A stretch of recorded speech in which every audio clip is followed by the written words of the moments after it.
Hello friends, welcome to southern food fire channel. 4 மாதமாக இந்த cylinder leakage problem தான் நாங்களும் சொல்லிகிட்டு இருக்கோம். வந்து ஒவ்வொரு தடவை ஒவ்வொரு இஷ்யூ சரி பண்ணிட்டு தான் இருக்காங்க. ஆனால் கூட எவ்ரி மந்த் டெலிவரி பண்ணுறப்ப தே ஆர் நாட் செக்கிங்.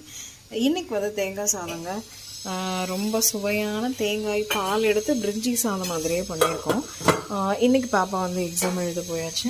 அதுக்கப்புறமா இதுக்கு சைடிஷ் பார்த்திங்கன்னு வச்சுக்கோங்களேன், உருளைக்கிழங்கு போட்டு குருமா. என்னென்ன நம்ம நான்வெஜ் எல்லாம் முடிச்சாச்சா, ஸோ அதனால் கிழங்கு போட்டு குருமா.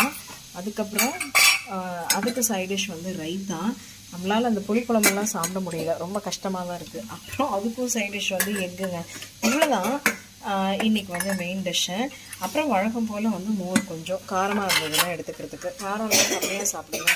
இது வேறு ஒன்றும் இல்லைங்க, நம்ம வாங்கின கடலை எண்ணெய் தான் இந்த மாதிரி கண்டெய்னரில் மாற்றி ஸ்டோர் பண்ணி வச்சுருப்போம். பிளாஸ்டிக் அதிகமாகவே யூஸ் பண்ணாதீங்க. அம்மா எல்லா பக்கமும் க்ளீன் பண்ணிகிட்ருக்காங்க. என்னோடய வேலையும் முடிஞ்சது. அவ்வளோதாங்க.